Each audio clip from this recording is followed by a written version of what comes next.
Denise. Denise. It's Denise.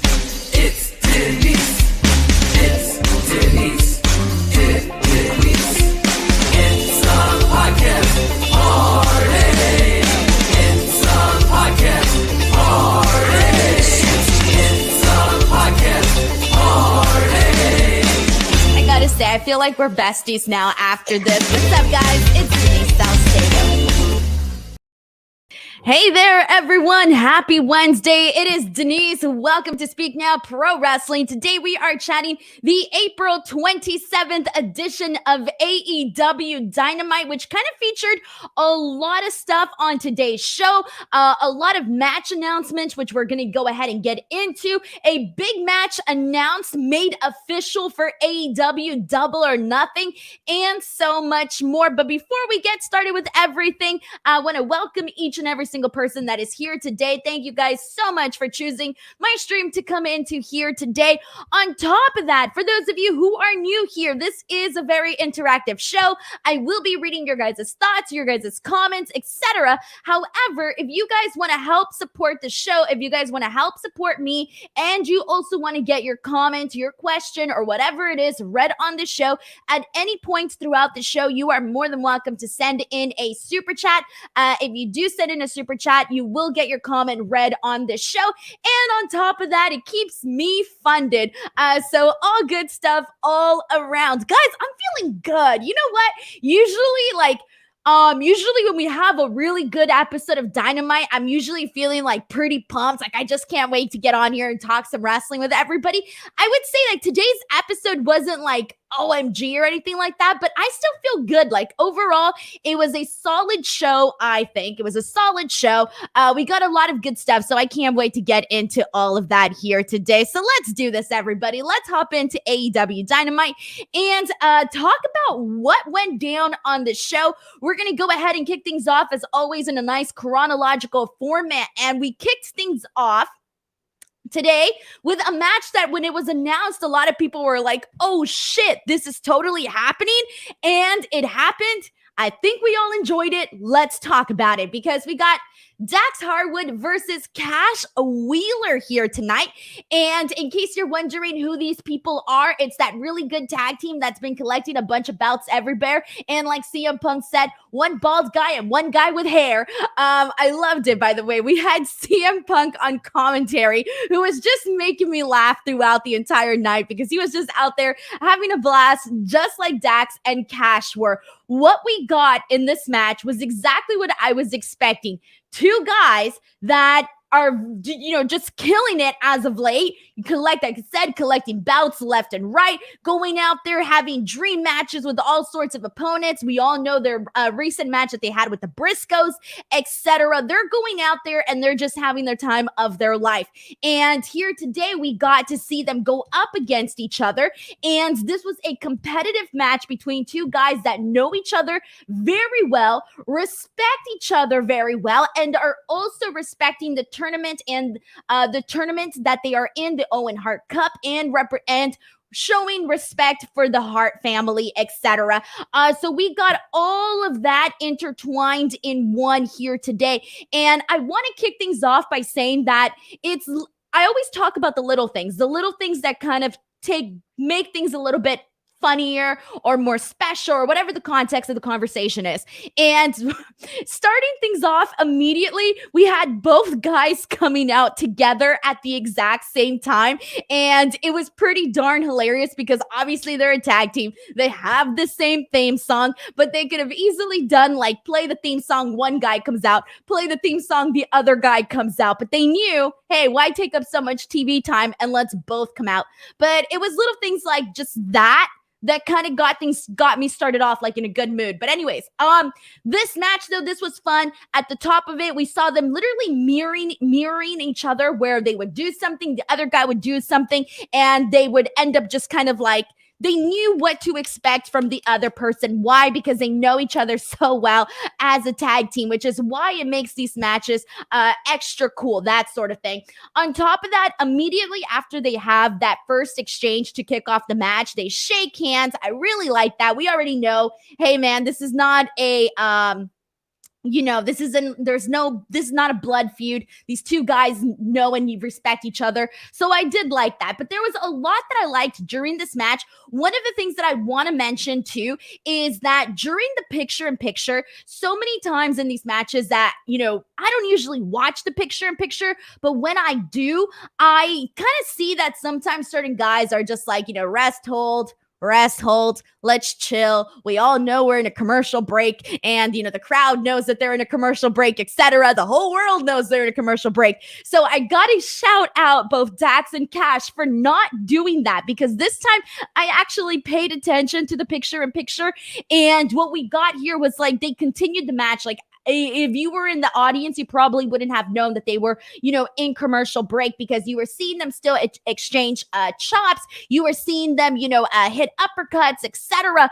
All of that during the commercial break. But on top of that, once we come back from all of this, we see Dax hit a couple of suplexes on Cash. They exchange a couple more uppercuts on each other. We see Dax hit a couple of right hands. We see a powerbomb reversal hurricanrana from Cash Wheeler. Dax ended up doing a crossbody, so they end up on the outside of the ring, and you start to see Cash is selling the knee, and this ends up going into the finish where we see Dax goes into a try and attempt a sharpshooter on Cash Wheeler, but he kind of hesitates. At the end of the day, it's his partner. He knows he's in pain, etc. So he kind of hesitates there for a second, but Dax ends up getting the win there with the cradle, and it was a really fun finish for the match and a competitive one overall. So I would say that they gave it a good amount of time, and we saw everything we needed to see out of these two guys together, and they looked like they were having a good time. So in turn, I think the audience had a good time. So I think this was a good opener, and probably one of the highlights of the entire night. I would probably say my favorite match of the entire night here today. So it definitely lived up to expectations, especially for an opening match on Dynamite. So what did you guys think? How did you feel about this Dax versus Cash? Let us know. Let's see what people are saying here. We got our first super chat of the night, and this is from Pile Driver Finisher, who says, decent episode, was expecting a lot more from Deeb and Shida. Oh, we'll talk about that in just a second, but thank you so much to Pile Driver Finisher. We have another super chat from our good friend Sam Pai Boone. Sam, I haven't seen you in a hot second. Sam Pai Boone says, hey, beautiful, did you want MJF beat CM Punk after CM Punk beat Adam Page, become the new AEW World Champion? Now, we're going to talk about this a little bit more once we actually get to it. Well, let's just get to it now, because it is the next thing coming up. So we officially know, well, we already knew that they were heading this direction with Double or Nothing. Obviously, if you're watching the programming, you already knew, but they officially made it official. There you go. They made the official announcement that we're going to be seeing Hangman Adam Page versus CM Punk for the AEW World Championship. And here's the thing, man. I have seriously been loving Adam Page as champion. I know a lot of people have had their criticisms about how they have felt about his reign. Personally, I've been a fan of this. You guys already know it. I love all of the death matches that he's been having. I think he's been doing a tremendous job, etc. But with that being said, here's the thing. I feel like you have two options here to go with CM Punk and Adam Page. You can either have Adam Page defeat CM Punk, and all of a sudden Adam Page is like this unstoppable champion. Oh my God, this and that.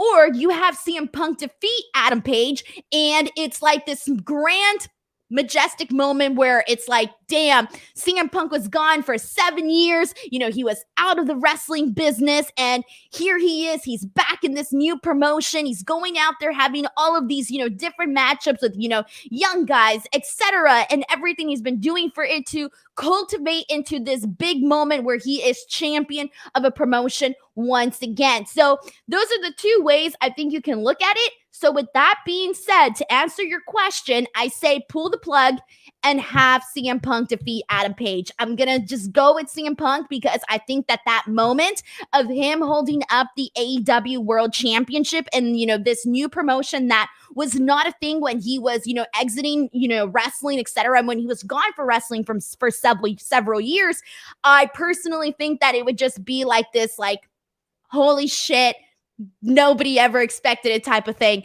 to see this, a couple years down the line where CM Punk is champion of a major wrestling promotion again. So I would probably go with CM Punk defeating Adam Page. So that's my early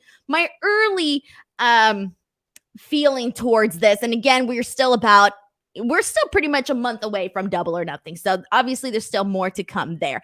But let's go ahead and get some more thoughts here and see what people are saying in regards to this match with FTR, guys. Let me make sure I got a couple of your guys' comments on this.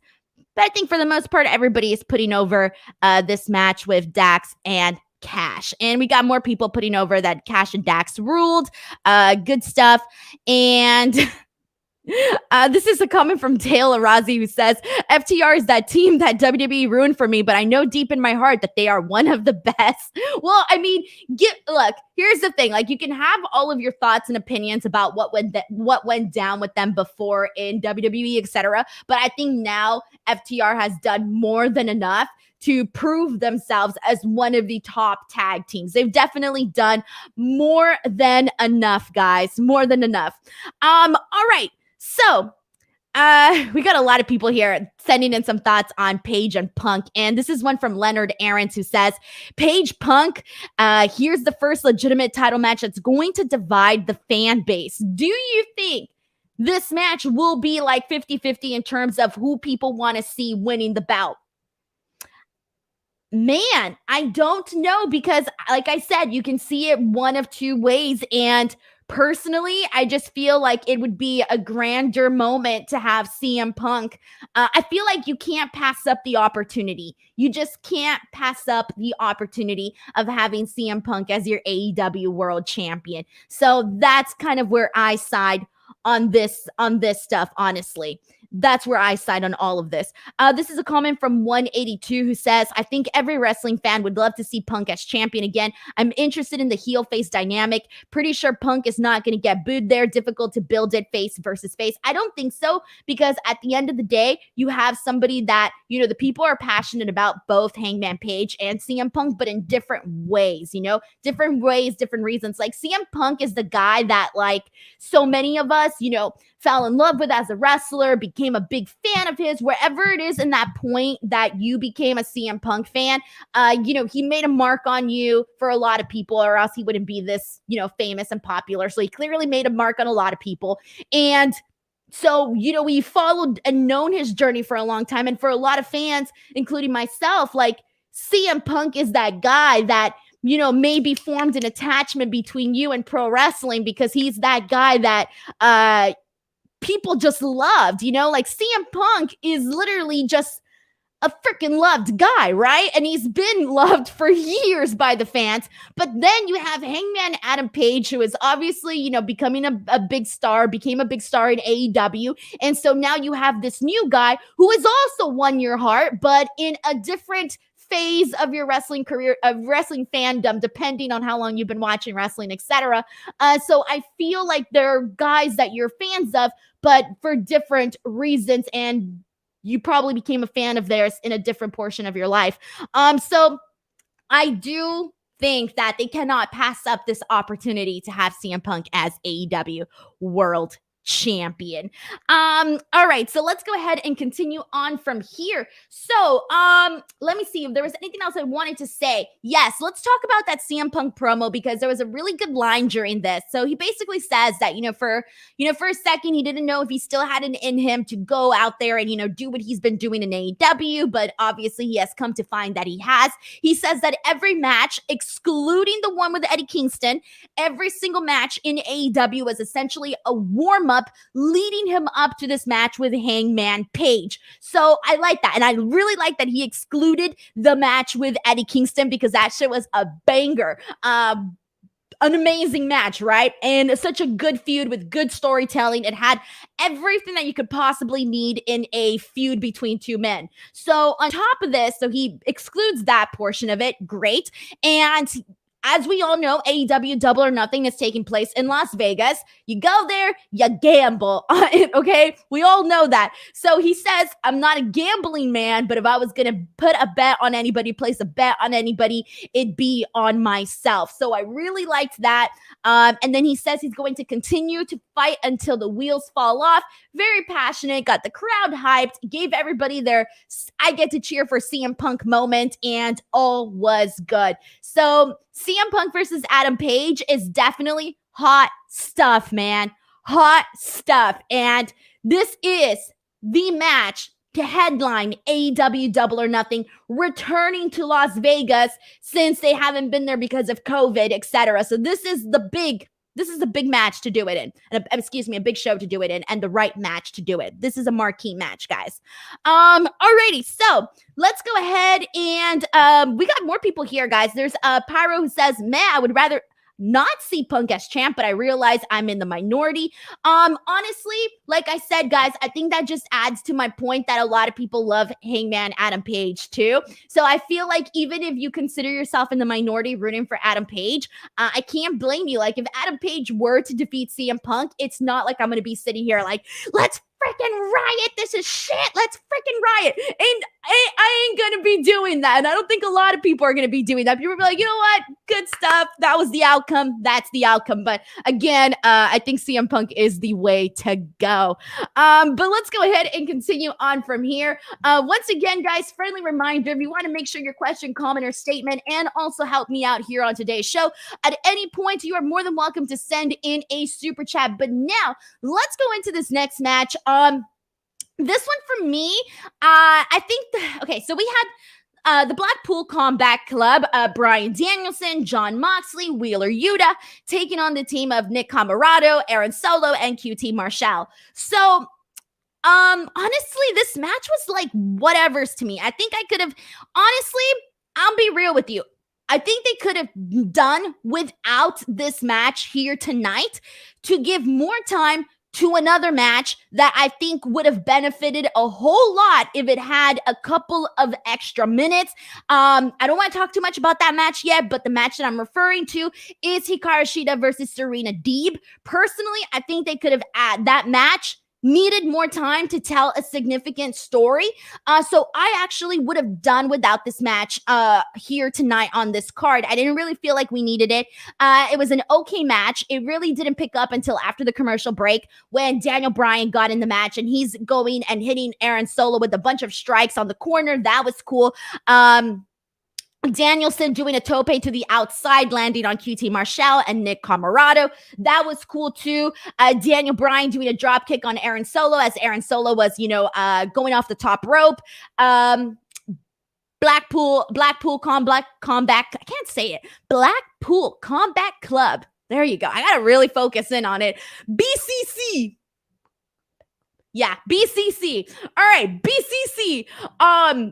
For them, they got the finish, they got the win, all three of them putting on submissions on their guys. Cool. Fine. Personally, I think we could have done without this match for today. I'll just be real with everybody there. So let's go ahead and see what we got here. Sean Williams says BCC is just building up those ranking system. Yup, agreed. David points out that Wheeler needed that hometown pop. And we got more people saying that Punk wins. Yeah, I think that's where we're going there. And this is from Major Blood, who says Yuta has really gotten over. It's amazing to see how he has come. Yeah, it really is. Mark LeBlanc says BCC is easier and catchier. Yeah, I get tongue-tied. Blackpool Combat Club. My mouth does not move that way. Clearly, the only one having issues here, as always. But let's go ahead and move on from here, guys. So yeah, like I said, could have done without this one. Now, next up, we got a backstage segment between Jamie Hayter, Britt Baker, Toni Storm, who ends up bringing in Ruby Soho here. And so somebody tweeted me, they were like, Denise, we've seen this before. And I was like, oh yeah, because this was before the clip actually played, right? Before we actually saw the promo. But they promoted it as, oh, we're going to have Toni Storm and Jamie Hayter talking, right? And I'm like, oh yeah, we did see that already. And then for a second, I'm like, are they just gonna replay it? What's going on here? But it ended up being something totally different there. But yeah, for a split second, I'm like, what's happening? But anyway, so the last time we saw Jamie Hayter and Toni Storm chatting it up, I think it was on Rampage when they did that. Toni Storm didn't say anything. And then Jamie Hayter said, like, oh, that's what she does. She just walks away, that sort of thing. So this time, Toni basically brings along Ruby Soho because she knows that Britt Baker and Jamie Hayter don't essentially roll without another person there by their side. So she doesn't want to come in there and not be prepared to be outnumbered, that sort of thing. So smart on Toni. Good job, Toni. There was another line to close out this promo. There was a line from Britt Baker telling Ruby Soho that to hit the catering line. Personally, I think it's old already. It worked when it was Ruby Soho and Britt Baker feuding with one another and throwing shots at, because Ruby Soho had just got into AEW from WWE. So you could have thrown those catering shots. I think now it's too old now. I don't think they should be doing the catering lines anymore. It just doesn't work anymore, considering that we've seen Ruby Soho do more than enough now on AEW. So it's kind of like, I get we're supposed to pop for it. I didn't really pop for that line though. Alrighty, so moving on here. Andrew Cook did say, good to see them giving Ruby something else to do on TV leading into the Owen Hart tournament. And now, let's see. We got a backstage segment between Jungle Boy, Luchasaurus, and Christian Cage. They're being interviewed by Tony Schiavone. And Jungle Boy's talking about, not winning, not advancing in the tournament. Cage basically tells them, Cage kind of gets a little mean here. And he's basically like, what did he say? Oh yeah, because Jungle Boy's talking about how he kind of feels like a sore loser, et cetera, et cetera. And Cage is like, you don't sound like a sore loser, you're just a loser, something like that. I didn't get the right I didn't get this verbatim, but it was somewhere along those lines. And it was kind of mean from Christian Cage, a little sassy, a little rude, a little bit of a low blow, but they kind of just rolled it off. And, I think a lot of people already knew that we were heading into this direction with Jungle Boy and Christian Cage, that it was about to happen at some point in time. I think we're inching closer to that. And I kind of hope that they do kind of get there already, just because there really isn't so much surrounding Jungle Boy and Luchasaurus. Like, yeah, they're the champs and all, but there really isn't much of a story just yet. So I do kind of want to see this blow off already between Jungle Boy and Christian Cage. When that happens, I kind of want to see it sooner rather than later at this point. But we did get what I absolutely loved, which was Hobbs and Starks coming up, because Christian Cage basically said that he wanted a team in the top 5 to go up and challenge Luchasaurus and Jungle Boy. So quickly, Hobbs and Starks, they come in and they're like, we're your guys. So that's about to happen pretty soon. So I like that. I love Hobbs and Starks together. I freaking love Ricky Starks. I think he's just so freaking good. And on the mic, especially, he has a lot of personality, a lot of character, a lot of charisma. I'm rooting for him, man. I am rooting for him. Sean points out a comment saying, I like when Starks called Luchasaurus smooth brain. Haha, savage. Alrighty, let's go ahead and continue on from this. We got more people predicting. Michael Bigelow says heel turn might be coming for Christian Cage. I agree. Yeah, it seems like it's definitely coming. Alrighty, moving on from here. Let's get into this Wardlow Lance Archer segment. So, as we all know, we're continuing this with Shawn Spears and MJF out in the balcony. They're drinking their wine. They're eating their popcorn. If you tell me, looks like a good date, man. They're out there watching a wrestling show with wine and popcorn. Got some good seats. Seems like a good time. But anyways, back to more serious stuff. They introduced Wardlow. Wardlow again comes out with no music. MJF calls him a pig. I think it's really mean when MJF calls him a pig, by the way. So it's working. I just think calling anybody is a pig, it sounds terrible and so mean.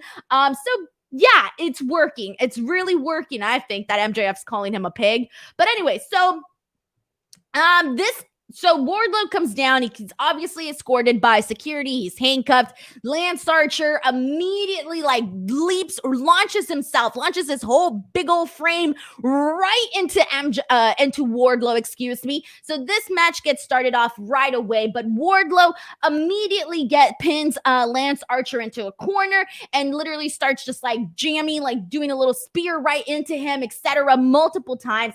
And then quickly we get Wardlow trying to get the power bomb on Lance Archer, but Lance Archer gets out of it. He's able to prevent it for a hot second, and he attempts a choke slam on Wardlow, but Wardlow was not able to get the choke slam, so then instead he starts clawing his head. So that was all good there. Afterwards, they exchange a couple of rights. Archer hits the blackout. He goes for the pin. It's a near fall, and then Wardlow does a senton, and it looks smooth as hell. Really good. That was a nice thumbs up moment for sure. Wardlow gets all feisty, pulls down the straps, hits the powerbomb symphony, 4 power bombs, and gets the win. And then MJF and Shawn Spears are like, oh my God. They're all shocked, etc. And they handcuff Wardlow and he bounces. He leaves. We need to continue talking about this because later on in the show, we get a backstage segment with MJF and he's being interviewed by Lexi. And it kind of starts off really funny too because he calls her Lindsay, I think. He calls her by some other name and she's like, "Oh no, it's Lexi." And then he says, "Oh my God, it's Lexi. I had no idea. Oh my God, sweetheart, I'm so sorry. Get out of my face." Or he said, "Get out of my face," or "Get out of my frame," something like that. So freaking good. I freaking love, obviously MJF's always kind of an ass, but I love super asshole MJF, which he kind of always is, but he kind of leveled it up a little bit because he had the, "Oh, I'm so sorry, sweetheart. Oh," and then just yelling. I thought that was really funny, actually. So I kind of popped for that line. But then afterwards, he basically says that he called someone and offered them 6 figures for one match. And he says someone who is smarter, stronger, and taller than Wardlow. And then get this, he says, quote, "And you can't teach that." We all know where we've heard that from. So clearly, this was a tease for W. Morrissey, who's in Impact Wrestling. So from the looks of it, W. Morrissey may be the person wrestling Wardlow. And if you haven't seen W. Morrissey as of late, if you haven't seen him in Impact Wrestling as of late, be prepared because the man is he's doing good. He's looking good. And I cannot, if he is the person that is going to go up against Wardlow, I think it's going to be pretty freaking awesome to see that. So I'm personally really, really excited about that. So we'll see. But we got a very, very generous super chat from Bridget Hewlett. Bridget Hewlett, who's always sending so much love here. Thank you so much to Bridget. She says, "I'm ready for Wardlow MJF. When do we get it?" I'm pretty sure, or not pretty sure, but I'm assuming we're going to get it at AEW Double or Nothing. Guys, that's going to be a big show. They're going to stack that thing up, man. And Wardlow versus MJF, I think, will happen at AEW Double or Nothing. But Bridget, thank you so much for all the love. I appreciate you. Thank you so much for this very generous super chat. We have another one from Sheldon Jackson who says, "Do you think that this is reigniting? Do you think that this is the reigniting of the Impact and AEW working relationship?" The way that I see it is if the story makes sense and the opportunity is there to, we already know they have a working relationship since we've seen it executed a lot in the past. We already know that. If the story makes sense, if there's an opportunity, a clear, crystal clear cut opportunity to bring somebody in from Impact to AEW that makes sense to the story, hell yeah. So I really like that they're doing this because if you have the opportunity, might as well seize it, might as well do something with it. And this was something that obviously a lot of us were not expecting to get a tease that W. Morrissey may be the one wrestling Wardlow. So that's gonna be good stuff, guys. That's going to be good. So thank you so much to Sheldon Jackson for sending in this super chat. I really appreciate it. Alrighty. So let's go ahead and move on from here. Also, people have been pointing out that W. Morrissey and Lexi are a couple. I did not know that. So thank you for letting me know. I don't know who's couples with who. I don't follow that stuff, guys. If you're not making out on my TV, I don't know if you're a couple or not. Obviously, I know Sammy and Ty are, but if you're not making out right in front of me, I ain't gonna know about it. All right, so let's go ahead. Oh, we got a very generous super chat from Juan Rodarte. Thank you so much to Juan Rodarte, who basically segues us into our next topic. But Juan Rodarte says, Jericho Appreciation Society, Jericho Appreciation Society greater than Inner Circle.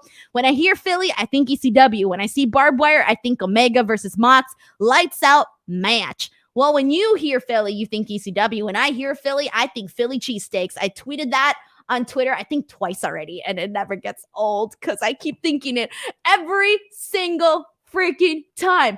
Philly street fight, my brain, no. Philly cheesesteak. It's the way life is, guys. All right. You know what? I have been seeing a couple of people saying that they like the Jericho Appreciation Society more than the Inner Circle. I think the Jericho Appreciation Society is good at being annoying. So with that being said, I like the Inner Circle more because I wasn't annoyed of them. I liked them. Yeah, I would have, booked things differently with them, etc. Right? Whatever, that's all in the past. But the Jericho Appreciation Society is really good at getting on my nerves. And sometimes it works, and sometimes it has go away heat with me. So it kind of depends on the week and how I'm feeling about that. But thank you so much to Juan Rodarte for this very kind super chat. All right, so let's get into this Jericho Appreciation Society stuff. This one for me, this was another segment where I think that they could have trimmed it down rather. Okay, so basically what we got first was Jericho Appreciation Society coming out. They got a table there in the middle. They got all these chairs set up. Santana, Eddie Kingston, and Ortiz, they come out. They make their way there, quickly getting rid of the tables, the chairs and all of that. And Jericho and Kingston, they end up going at it in the mic, etc. We've seen this confrontation before. But basically what we got here, the part that I think it took too long to get to the point that was good. And the part of this that was good was legitimately when Chris Jericho started telling Eddie Kingston, like, this is your last opportunity. Like, do you want to get fired from another promotion again? Because this is it. This is all you've got here. And Eddie Kingston basically telling him, like, getting in his face and starting telling, like, him off. Jericho said he's putting a hit on Kingston, and Jericho dared Kingston to essentially get himself kicked out of another promotion, etc. But Kingston basically explains to him that in his world, putting out a hit means putting someone in the ground, and basically saying that Jericho isn't worth it, that he's not that guy. So with all of that being said, the last portion of this was really good when Eddie Kingston was like all up on Jericho's face, but everything before I think could have been trimmed down a lot because I kind of lost interest in the beginning. And again, it wasn't until that point of this promo where I really got invested. Then on top of that, afterwards, later on in the show, we get a backstage segment where we have it is shown that the Jericho Appreciation Society attacked Eddie Kingston, Santana, and Ortiz, attacked them backstage in the parking lot area, and Santana and Ortiz are laid out on the ground, and then you see Eddie Kingston being held up by all these guys, and Jericho ends up throwing a fireball on him, and then Eddie Kingston's like, oh my God, my face. So he's going to come next week as the Phantom of the Opera now. But either way, I think honestly, they could have either trimmed this down, this segment trimmed down, Or they could have just done the backstage attack and maybe actually shown the attack. I think had they shown the attack, it would have been, to me, a little bit more interesting to see them actually going and jumping Eddie Kingston, Santana, and Ortiz, jumping them all, and then leading up to the fireball. I think we could have done without all of the talking, or they could have done it on a different week. So I didn't think that we necessarily had to see both items here today. I think it could have been like one or the other. So that's kind of how I felt about this. I'm trying to think if there's anything else I wanted to say about this. No, that's pretty much it. That's all I got for that one there. All right, so let's go ahead and see what we got here and see what people are saying. This is from Dave C, who says, feels Jericho Appreciation Society need to lean more heavily into sports entertainment cliches. I've yet to see that vibe or feel like they are a solid unit like the Inner Circle were. Yeah, the Inner Circle has definitely felt more of a solid unit, like you said. This kind of just feels, I don't mind the Jericho Appreciation Society. I really don't. Like, you know, it's working for what they're doing, and it's clearly working. If it's kind of getting a little annoying, so that means it's working. Because that's they're supposed to be like annoying, like sports entertainers, cringy, annoying. Like that's what they're supposed to be. So it's working. But again, it's something that I'm not. When I watch Dynamite every day, or like not every day, when I'm going into Dynamite every week, it's not like I'm thinking, oh my God, I cannot wait to see the Jericho Appreciation Society tonight. I'm not thinking that. That's the best way that I can put it here. This is from Sean, who says, I love Eddie, but I had to turn the segment off as I found it really cringy. Interesting. I didn't feel it was cringy. I just felt that it was long. I felt that it was a little long. All righty, so let's go ahead and move on from here, guys. And this is a comment from Rowdy Warrior, who says, but with Jericho Appreciation Society, Blackpool Combat Club, House of Black, we are so getting a trios bout. We are at some point, Tony Khan, and I've said this before, but Tony Khan did say that that's at some point coming. He's legitimately just waiting for Kenny Omega to get back. He said that in some media scrum, so that's probably something to note. Alrighty, so now moving on from here, let's get into this next match, which was Hikaru Shida versus Serena Deeb in a Philly cheesesteak fight. Sorry, I had to say it. In a Philly street fight. So this was the match that I think needed more time to tell this story, because God, I don't, you know what? Let me do a quick search, guys, because at AEW Double or Nothing, oh, Jesus. No, hold on. I'm thinking something else. No, what I want to talk about in regards to this match is that I think the reason why people like Serena Deeb and Hikaru Shida is because when they go in there and they have a good amount of time to work a match and tell a story, they build it up in a way where it just gets better and better, as the minutes progress, right? Okay, so I feel that when you take that element away, it kind of takes away from the match quality for them. So for me, I was thinking, okay, I wasn't really too invested in the storyline anymore, just because I feel like so much time went by and there was a lot of gaps in between when we saw both of these women exchange, have any sort of exchange with one another on the show. And I believe there was a period where we were seeing this match back to back a little bit too consistently, where I kind of thought, okay, well, I'm losing a little bit of interest now. But when they started incorporating, the kendo sticks and all of that, with Shida attacking and really going after Deeb, I thought that was really good. So it made sense for them to do the street fight. All of that makes sense. But then, so I'm like, okay, maybe I'm not super hot about the story, but I know that this is going to be a good match. So I was looking forward to this, and it was not bad, but it didn't live up to expectations. And that's the thing. Shida and Deeb have set a high bar to see them in the ring together and what they can do, and it didn't hit the mark, is what I'm trying to get at. We have seen better from both of these together in the ring together, and I don't think it hit the mark. And the reason I don't think it hit the mark was because I feel like they were rushed. They didn't have enough time, and if they had more time, I think they could have done a lot more to tell a better story. And, obviously, given the fact that it was a street fight, I didn't even feel like, usually in street fights, I feel like we get like a couple of cool spots. I didn't feel like there was anything in the street fight that stood out to me that, oh my God, it was something I'd never seen before.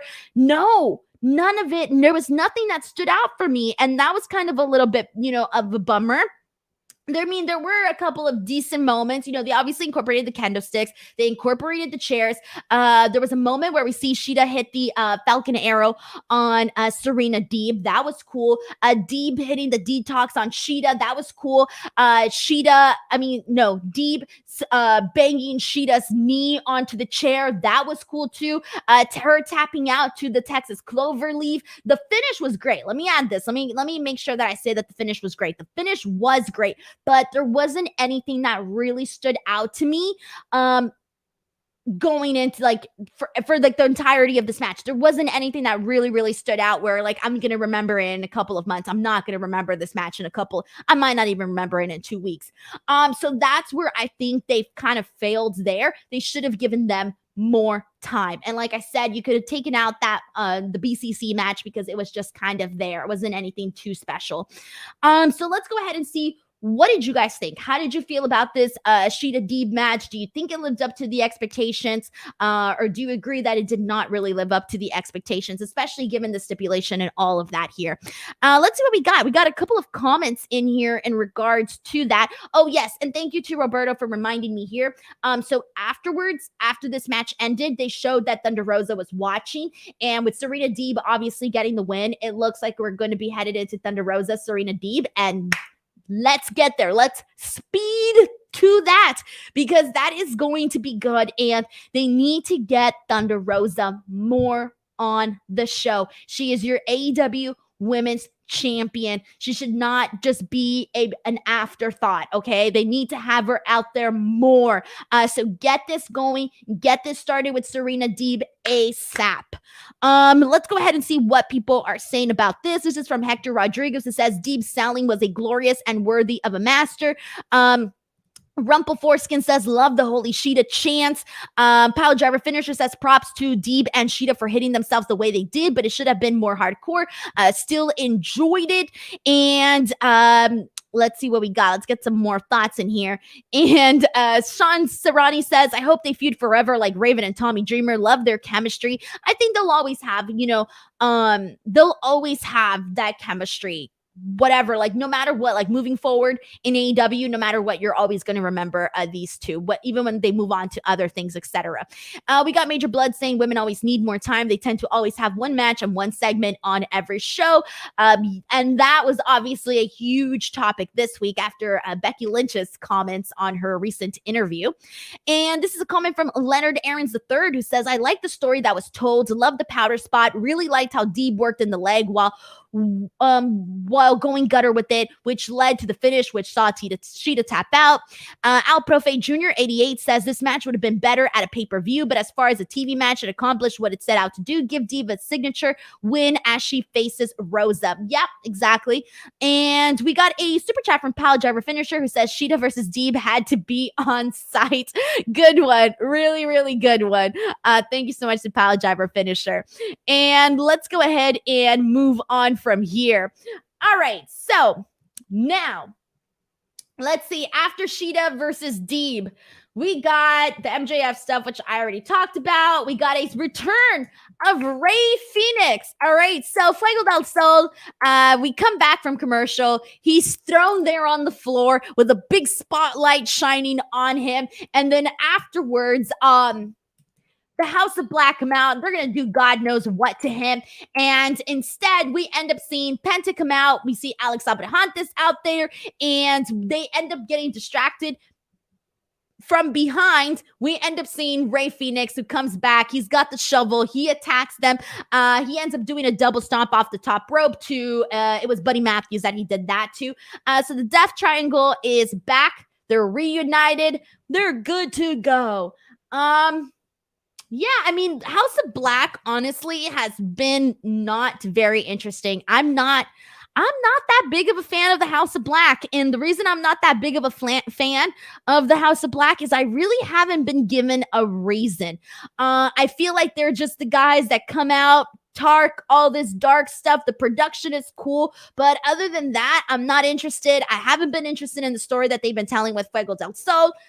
This one has not been for me, guys. So I think that having, the Death Triangle back and them, now going full force with this, I kind of want to get it over and done with. I'm looking forward to whenever they, when they do this match again. Cool. I'll be there. I'll be excited for all of that. But so far, the story for me has not been interesting. So this has been probably one of the things where I'm like, oh, this is the part of the show where I'm not as interested. So that's how I feel about that. And let's go ahead and move on from this here. But again, excited to see Rey Fenix back. He was gone for a bit. Glad to see him back. After this, we got a backstage segment with Swerve Strickland and Darby Allin, who are going to be wrestling each other on Rampage. And basically Darby telling Swerve, this is my house. I've been here since day one. He's got a point. He's definitely got a point. And saying that this is Darby's tournament. Cool. Moving on from this is another match that I think we could have done without. We get it. They're still teasing the dissension between the Elite. So we know that that's going to happen. But I think this was another match that we could have done without, just to give more time again to that Hikaru Shida Deeb match. And this was the Adam Cole, Young Bucks, and ReDRagon match against the Varsity Blondes, Dante Martin, Lee Johnson, Brock Anderson. This was a very quick match. The Elite got the win there. Again, they're teasing the dissension between the Elite. And for me, guys, this match was just there. There wasn't anything memorable from this to me. So I didn't really care for it. It was just one of those things where I was like, okay, cool. We're moving forward with teasing the issues between the Elite. That's perfectly fine. But the match itself, there was nothing memorable about it, at least to me. Alrighty, so after this, we got the attack on Eddie Kingston. We already talked about that. We're gonna go ahead and move on. Let's talk about the matches that have been announced for Rampage and for Dynamite, and then we're gonna go ahead and get into the main event. So we got a couple more topics to talk about, and then we'll wrap up the show. But before I do, friendly reminder, guys, I will be back here this Friday to talk SmackDown and Rampage. My Friday shows have been doing pretty well, so come on board to the Friday shows. Those are my most chill shows of the week. So come in here on Fridays. Let's hang out, especially if you got no life on Friday like me. Come in here. It'll be a good time. And then and then Tuesdays I will be back once again for NXT 2.0. We got spring break-in next week, and then Wednesday's Dynamite next Wednesday. All right, so now let's do this. Let's talk about the matches that are coming up because there's some good stuff here. So AEW Rampage for this Friday, we got an Owen Hart Foundation Cup qualifier match. This is going to be Darby Allin versus Swerve Strickland. I think Swerve Strickland needs the win more than Darby Allin, but I cannot see Darby Allin not advancing in this tournament. So I feel like this one is 50-50 and can really go any direction. I'm not too confident that I know what direction they're going to end up going with in regards to Darby and Swerve. Not Hook versus Danhausen. I thought they were doing Hook versus Danhausen, but they did not promote it as a match. We all thought it. They got a massive reaction when they made the announcement, but they said it was going to be like a confrontation or something.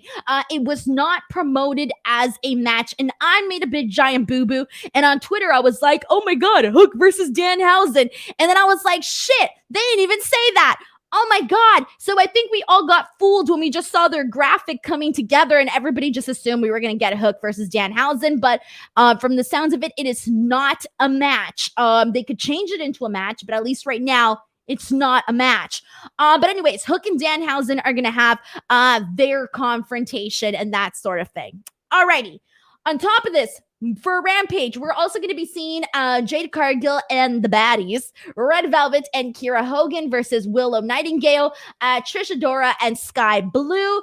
So this should be a fun match here. Obviously, we're mainly going to be seeing the Baddies and Jade Cargill win. I'm assuming they're going to win. But I'm still excited for it. Keith Lee versus Colton Gunn. I'm expecting to see Keith Lee kill Colton Gunn, and that's about it. Then we have the ROH TV Championship match, which is going to be Samoa Joe versus Trent Beretta. I think that's definitely going to be a match of the night, along with Darby and Swerve Strickland. Now, Dynamite matches for next week. This is some good stuff here. Big announcement. The undisputed ROH Women's Championship on the line between Deonna Purrazzo versus Mercedes Martinez. Deonna Purrazzo, who is your ROH Women's Champion, and Mercedes Martinez, who is your interim ROH Women's Champion, coming together, wrestling on Dynamite, and we're going to find out who the undisputed ROH Women's Champion is. This is going to be, I'm expecting to see Mercedes Martinez win this match. I would like to see Deonna Purrazzo win this match, but just based on the fact that Deonna is an Impact person and Mercedes Martinez obviously is an AEW person and is doing ROH and all of that, I have a feeling this is going to be Mercedes Martinez, but I would be very happy if it was Deonna Purrazzo. So we'll see how that works out. But either way, I'm happy to see Deonna Purrazzo get this opportunity to be on Dynamite. So that's going to be a good match regardless. And a lot of people that haven't possibly seen, for those that haven't seen Deonna Purrazzo on Impact Wrestling, I think that they will be very pleasantly surprised or very happy to see her in the ring once they do, if they haven't seen her. And then we're also going to be having Wardlow versus MJF's mystery opponents, which we already talked about earlier. It's most likely to be W. Morrissey. And then that's going to be good, but I already talked about that. Owen Hart Foundation Cup qualifier, Jeff Hardy versus Bobby Fish. Random pairing, but that's what we're here for. This should be a fun match, and I'm expecting Jeff Hardy to get the win. We'll see. We do not know. But now let's go ahead and hop into Sammy Guevara versus Scorpio Sky for the TNT Championship. So this was fun. I thought this was a fun main event, guys. This was a fun main event. Sammy and Ty Conti come out and they start French kissing. Really, that camera shot was like, woo! It was in there, guys, like fully zoomed in. That is going to be generating some good heel heat. There was a recent interview that Tony Khan did. I forgot with who, but it just came out today. He did an interview where he was talking about the heat that Sammy Guevara and Ty Conti get, and how he's like, like kind of like astounded by it, because separately people like them, but together people don't like them together. So he was talking about that in an interview that he recently did. So now they're really, really leaning into the fact that, you know what, Sammy and Ty are going to be heels. So they're going to come out and do heelish things. All right. And to me today, it was crystal clear that they were the heels in this situation. Okay. But seriously, those close-up shots, bro, I felt like I was watching French Kissing 101, learn how to French kiss. It was a lot. It was a lot.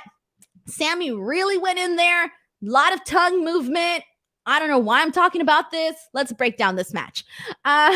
We got a super chat from Heidi Ho the bot, who says, sounds like I missed a good episode of Dynamite. Thank you, Heidi Ho. Paying tribute to my joke on Tuesday. Respect. Thank you so much for the super chat too. All right. So this match itself, guys, we already know that Sammy Guevara goes out there. He does a bunch of high spots. He does a bunch of cool stuff that people are going to pop for, people are going to react for, and it works. It definitely works, because when you see people do stuff like what Sammy Guevara does, it's very, very impressive. Obviously, the biggest spot of the night was the cutter. We literally saw Sammy go from the top rope, leaping onto the ladder, jumps off the ladder, does the cutter on Scorpio Sky. Really good moment there. Then after this, we end up seeing Scorpio Sky bringing in the barbed wire ladder. That was cool. I popped for that. We see Sammy Guevara dragging Dan Lambert's body into the ring. And so we end up seeing Ty Conti kick him in the balls. Good for her. Good for Ty Conti getting some revenge. But as Ty Conti finishes doing that, we see Paige Van Zant, who runs in and goes after Ty Conti. What you have here is then Paige Van Zant and Ty Conti going at it, punching each other, rights and lefts between both of them. So they're going at it. And then all of a sudden, you see Sammy Guevara and Scorpio Sky going at it too. And they're both punching each other. So everybody's punching each other here. So we see that. Then afterwards, we end up seeing Ty get a punt kick on Paige Van Zant. And then her and Sammy Guevara make out some more. And they go all in. And then there's a spot on the ladder that I liked the idea of it. I wouldn't say that the execution was perfect though, but the idea was there. So what they had was Scorpio Sky on one side of the ladder with Ty Conti on his back. Then on the other side, you had Sammy Guevara with Paige Van Zant on his back. And they're both climbing up the ladder with both women on their back like backpacks. They get to the top. When they get to the top, the women start punching each other. Eventually, they come down, and then it's both guys on the top. And so the execution of the climbing of the ladder and the girls punching each other, it wasn't like perfectly done, but it was still a good little spot there, creative spot there. But this is the part that I loved. I loved the finish. I really, really loved the finish because there was two times that I thought the match was over and then it wasn't. So, let me break this down here. So both the guys, they stay on the top, and Sammy Guevara throws off Scorpio Sky. So Scorpio Sky's down, and it looks like Sammy is going to go up and get the title, but instead, Scorpio Sky lifts the ladder and throws Sammy Guevara, who was at the top of the ladder. So Sammy Guevara then lands on the ladder with the barbed wire that was set up on the other side. So that was like absolutely brutal. And so we see Scorpio Sky climb the ladder. It looks like he's about to get the bout, and you're thinking, oh my God, this is over. That's it. But then it's not, because Sammy Guevara comes out of freaking nowhere like Spider-Man, jumping from springboard, jumping right onto the ladder. He jumps onto the ladder, climbs up. Him and Scorpio Sky go at it once again, and then eventually Sky throws off Sammy Guevara, and Sky is the one who ends up getting the bout here. So Scorpio Sky gets the bout, and Scorpio Sky is once again TNT champion. Now, my one criticism of this is that we have been seeing the TNT championship back and forth way too much as of recently, where I was watching this match and I was like, who's the champion again? Why? Because we keep seeing the bout go back and forth. So that's the one thing I'm not too crazy about. But regardless, I thought the finish was fun, and I'm glad to see Scorpio Sky as TNT champion again. But again, I feel it's a lot of back and forth stuff. Frankie Kazarian comes out, and he's going to be getting a title shot against Scorpio Sky at some point. What did you guys think of this? Go ahead and let me know. Let's get some thoughts in here. We got a super chat from Justin Martin. Thank you so much to Justin, keeping me fed on this show. Justin Martin says, this ladder match was absolutely insane. So much crazy stuff happened. I have never been happier to see Scorpio Sky win a match. No more Sammy, please. Somebody on Twitter, and I forgot who, somebody on Twitter wrote to me that, and you know what? It might not have been on Twitter. It might have been on here. Somewhere in this chat, I saw somebody say that people were cheering. Not that people were necessarily cheering for Scorpio Sky, but more so they were rooting against Sammy Guevara in this match. So it is definitely working. Sammy Guevara and Ty Conti as a couple have definitely managed to get under people's skin, unfortunately, but that's just what's happening. So yeah, that was one of the things that I wanted to say. But I think Sammy Guevara does great work. It is weird. Like, going back to what Tony Khan was saying in that interview, he's right. It is weird because, Sammy Guevara alone, people are like, hell yeah, man. Like, he's pretty cool. At least some, like a majority of the people. There were still people that, he had his haters and all of that. But people were like, oh shit, like he's going out there, he's doing these cool spots, he's cool, etc., blah blah blah. And then Ty Conti, she's the person who has been literally like the most improved, and people have been talking about her and wanting to see her at the very top and all of that. But coming together, it's been like they were supposed to be baby faces, but they're clearly not baby faces. So it is interesting. It is interesting to see how two liked people came together and became unliked. The math ain't right, guys. The math ain't right. But I like Sammy. I was gonna say Tammy. I like Sammy and Tammy. I love Sammy and Ty, but I get why they get the heat that they get, because I get it. I watch the programming. I get it. Even there's been times where even I'm like, I don't know what's happening there. All right. So DK says Denise is definitely a fan of the Sammy Ty Conti French kiss. Nah, I feel awkward when I see people making out on TV and it's a close-up. I feel awkward because I find myself looking too much. And I'm like, why am I looking at this like I'm studying it? Like I should not be studying this. Like I'm looking too much, and then it gets awkward. I'm like, I gotta look somewhere else. I gotta look in another direction. So I'm just awkward like that, but let's move on from that. All right, let's get some thoughts in here. Let's get some final comments and see what people are saying, and then we're going to close out the show. We got a comment here from Dat Chamara, who says, it's kind of funny in the vlogs, Ty and Sammy are totally fine. Just something about them on TV just seems to rub people the wrong way. I was going to say, aren't their vlogs very popular? Like, I know Sammy's vlogs are popular. I've seen it, Let's see what else we got here. This is from Sheldon, who says, I was rooting for Scorpio Sky all the way to win the match and was excited when he won. David points out we don't like him because he has a hot girlfriend. But there's been other people with hot girlfriends that you liked. Someone pointed out Miro. Miro had a hot wife and people liked him. Sean Williams says, I love AEW, but this hot potato stuff involving the TNT title is pointless to me. Yep, I do agree with that as well. Same thing from Andrew Cook, who says, you're so right, Denise, the back and forth in this feud has definitely devalued the TNT championship. Alrighty, so this is from Haj Gulashi, who says, I do agree, but it works. Guy is over as a face now and set up for a long run with hype behind it now. Yeah, and I feel like Scorpio Sky, and I saw somebody else mention this, might have been on Twitter, where, for the LA shows especially, I think we want to see Scorpio Sky have his big moment in Los Angeles. So I think that's going to be something to maybe save something for then. I don't know. I'm assuming that's something they may be planning. Who knows? Just putting 2 and 2 together here. So we'll see.